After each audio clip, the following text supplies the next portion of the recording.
Hi Pisces, welcome to May. This is Teresa from Tarot by T. Hope you guys are doing okay. I'm going to call in some good energy for this reading. Okay, so this month we have a new moon in Taurus, which is favorable to your sign. And then we have Mercury moving into Gemini, which its home, and that's on May 4th. And then we have Venus moving into Gemini on May 9th. Jupiter, well, the new moon happens on the 11th, and then we have Jupiter moving from Aquarius into Pisces, your sign. So this is just a preview of what next year is going to be like for you. And when Jupiter's in your sign, you're the golden child for the year. So welcome Jupiter, because he's bringing abundance and luck and opportunity. And then Saturn is going retrograde on the 23rd of May, and we'll look at that later. And then we have the full moon eclipse in Aquarius, and that's on the 26th. And right after that, Mercury goes retrograde in Gemini. So we'll look at the astrology in a minute. Let's just see what the cards say about love and relationships for Pisces. What does Pisces need to know about love and relationships? What does Pisces need to know about love and relationships?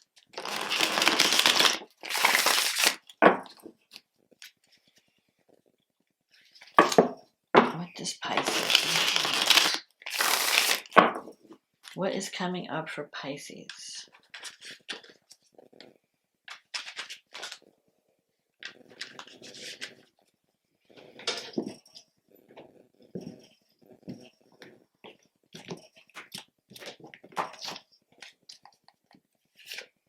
The Two of Swords, the Five of Pentacles, the Six of Pentacles, the Ace of Swords, the Eight of Cups, the Death card, the Two of Cups, the Strength card, the Page of Pentacles, and the Chariot. And the card at the bottom of the deck is the Judgment card. Okay, so the Two of Swords, you start the month off with indecision. You're on the fence about something.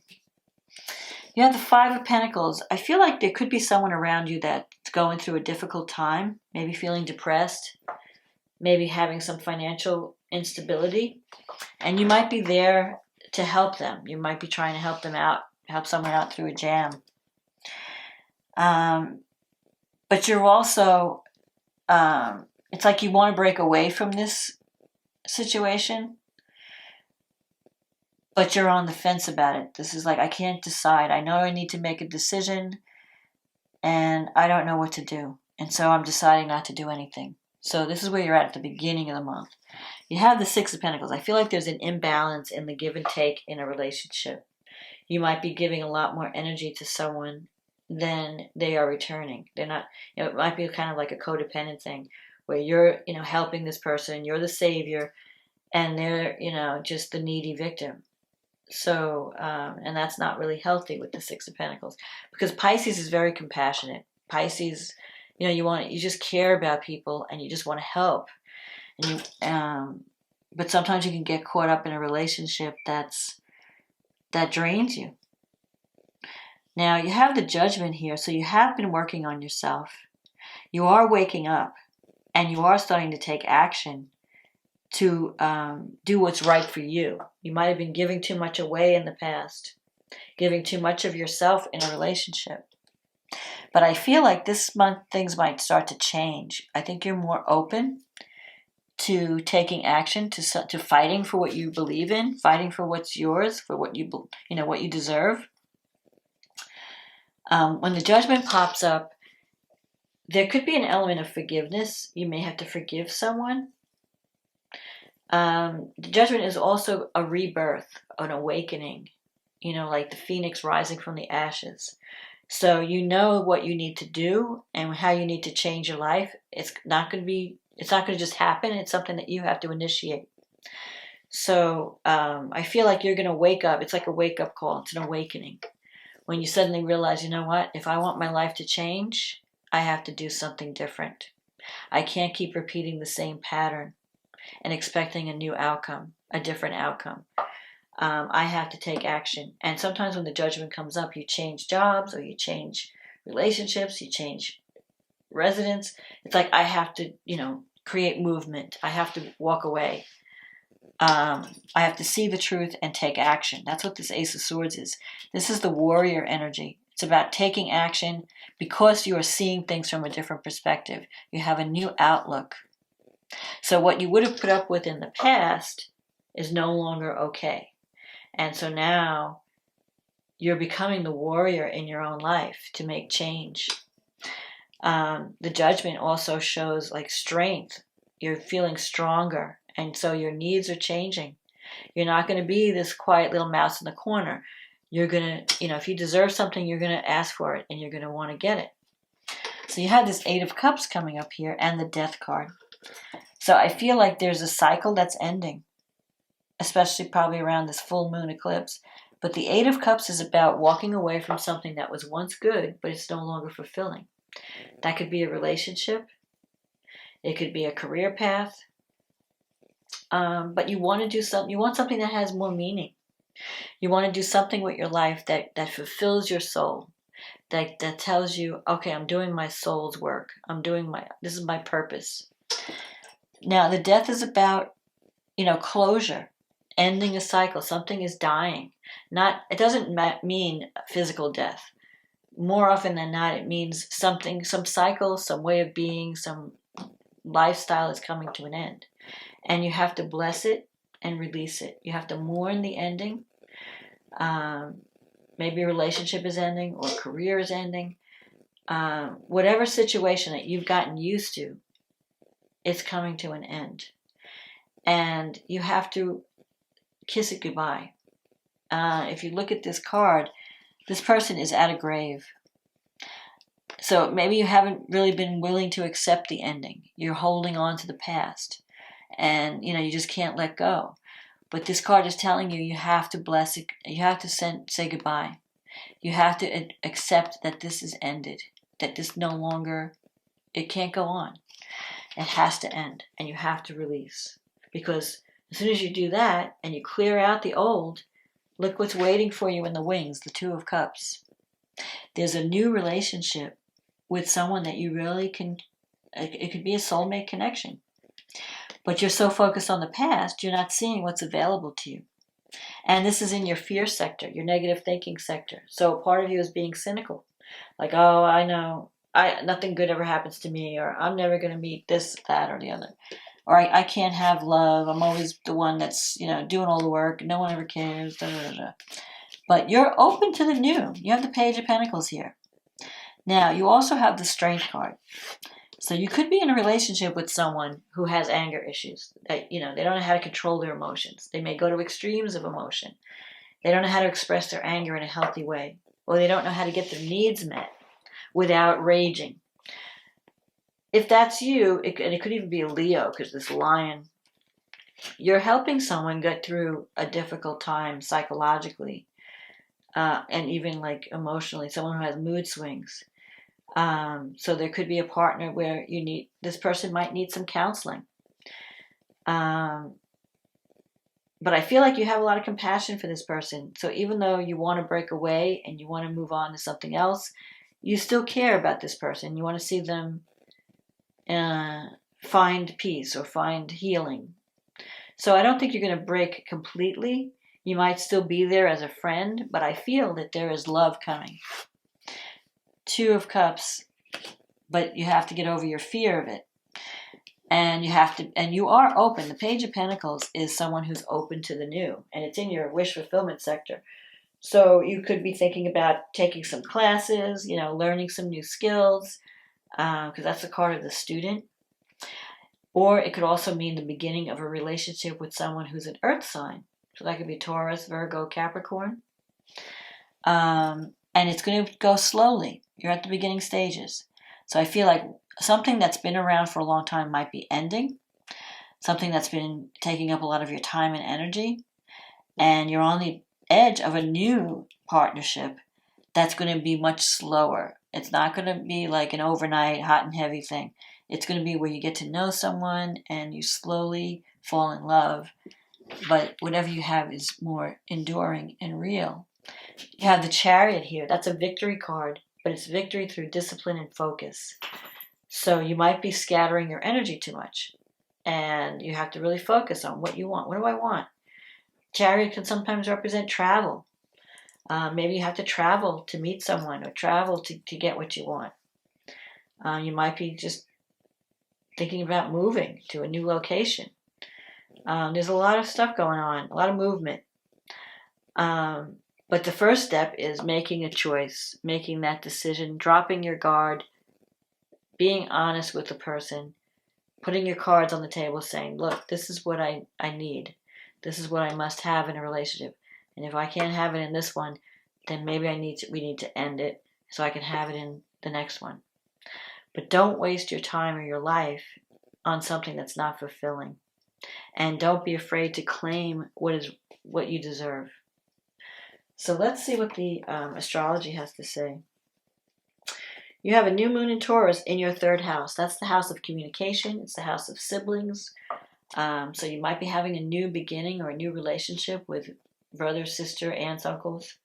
Maybe you decide out of the blue you might get communication. Uranus is there. Uranus is shaking up your third house, which is the house of relatives, immediate family, friends, and also communication. So it's time for you to reach out and communicate.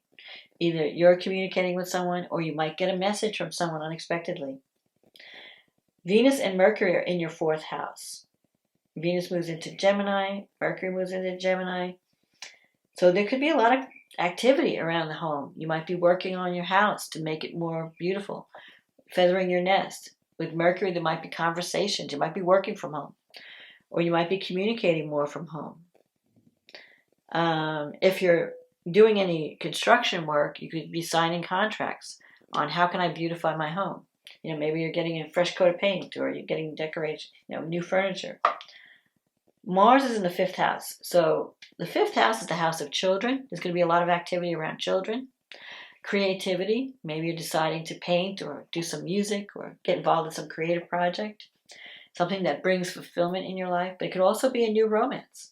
Mars could bring a sexual attraction, an affair.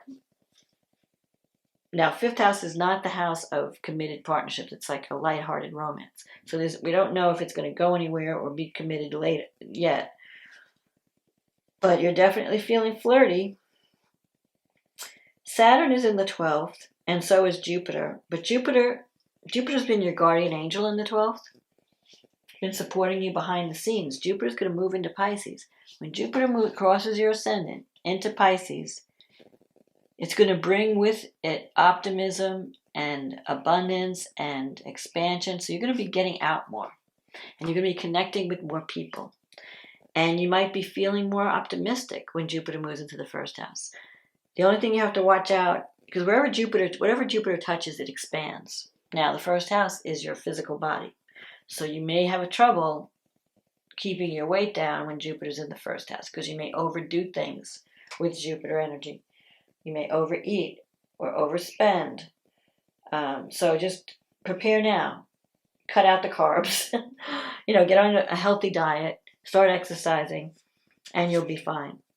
Now, Saturn is going to go retrograde. And Saturn is in the 12th house. So that can bring up some psychological issues. So if you were helping, because the 12th house has to do with hospitals, prisons, places of confinement, the unconscious, hidden enemies, self-sabotage, karma. When Saturn's going to your 12th house, you're ending a cycle. You've come full circle, and it's time to release. And when it goes retrograde, you're going to be doing a lot of rethinking. You may need to take time out to really think, okay, where do I want to go? Because when Saturn moves out of Aquarius, it's going to go into Pisces. And that's like the new push, So you want to tie up loose ends. You want to release old baggage, finish up old karma, any kind of obligation, and then go deep and really think about where have I been and where do I want to go from here. What am I completing? What is ending in my life? And what's the next phase? Where do I want to put my energy next? So then we have the lunar eclipse, which is a full moon eclipse in your 10th house. And you have the sun, Venus, and Mercury in your 4th house. So you might be torn between home and family and career. And sometimes the lunar eclipse can speed up your timeline where you have to make a decision or you have a change in your direction in life. You may decide to end a job. You might be retiring, or you might just decide, I don't want to do this work anymore and move into a whole new field. Or you might just decide, you know what, I'd rather spend time with my family.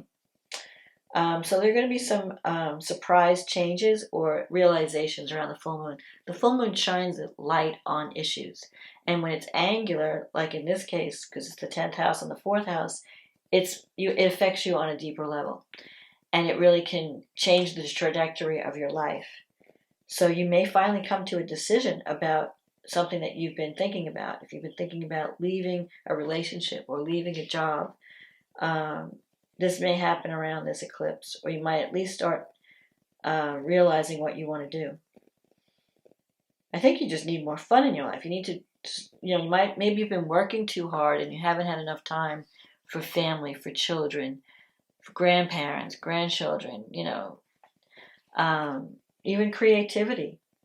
Because the 5th house rule, Mars is in the 5th house.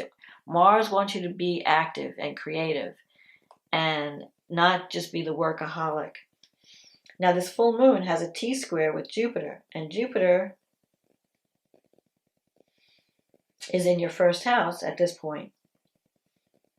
So there's a tension between wanting to be you, true to yourself, wanting to get into something that brings you joy and expand your horizons, but you have these commitments to home and family and to career. So there's a challenge there. The way out is through partnership, the 7th house, working with others, learning how to work together, not just being the lone wolf, but, maybe even delegating. Let's see, Neptune's also in your 1st house. So when Jupiter and Neptune come together, that's not a bad thing, especially when it comes to creativity. And as a Pisces, you are creative. You should tap into that creativity. Just, and maybe it's something spiritual. Maybe you want to get on a new spiritual path. I know you need freedom from something right now. You need to, because you have Saturn in the 12th house and Uranus in the 3rd, and they're forming a square.